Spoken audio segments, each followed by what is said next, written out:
اسلامی معلومات و بیانات کے لیے مفتی محی مصباحی آفیسر ضرور سبسکرائب کریں اور ساتھ میں بیل آئیکن ضرور دبائیں۔ اللہ تبارک و تعالیٰ نے حضرت موسیٰ علیہ السلام سے کلام فرمایا۔ یہ شرف حضرت موسیٰ علیہ السلام کو حاصل ہے کہ اللہ تبارک و تعالیٰ سے حضرت موسیٰ علیہ السلام نے کلام فرمایا۔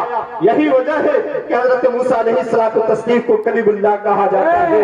اور آگے ارشاد فرمایا وَرَفَعَ بَعْضُهُمْ دَرَجَاتٍ، انہی رسولوں میں، انہی رسولوں کی جھرمٹ میں ایک ایسی ذات بابرکت بھی ہے، ایک ایسی عظیم ہستی بھی ہے جو تمام رسولوں کے سردار ہے، جو تمام نبیوں کے سردار ہے، جو تمام رسولوں سے اعلیٰ ہے، جو تمام نبیوں سے افضل ہے۔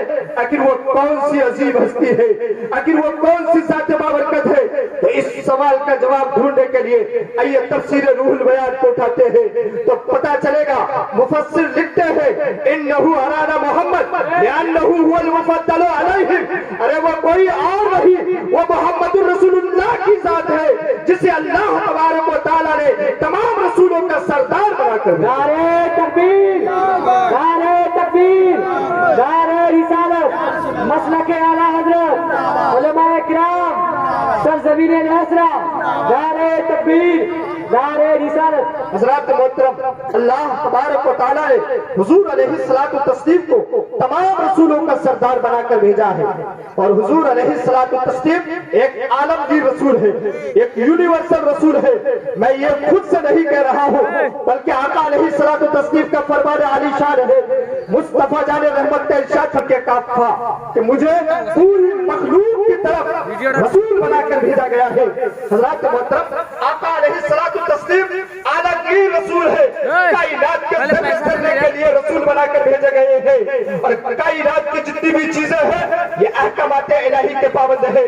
کافر کو کافر اس لیے کہا جاتا ہے کہ وہ اپنی فطرت سے بغاوت کر کے ان حرام کا راستہ اختیار کر لیتا ہے، ورنہ کسی کا بھی وجود ہو وہ مرضی مولا کا پابند ہے۔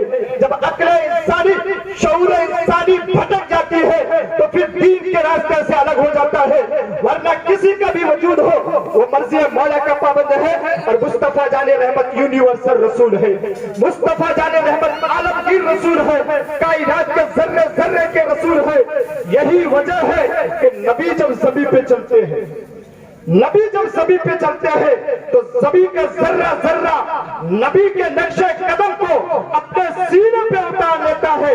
پتھروں پہ بھی نبی کے نقش قدم کا اتر جانا یہ اس بات کی واضح دلیل ہے کہ پتھر بھی میرے نبی کی عظمت کو پہچانتا ہے، پتھر بھی میرے نبی کی رفعت کو پہچانتا ہے۔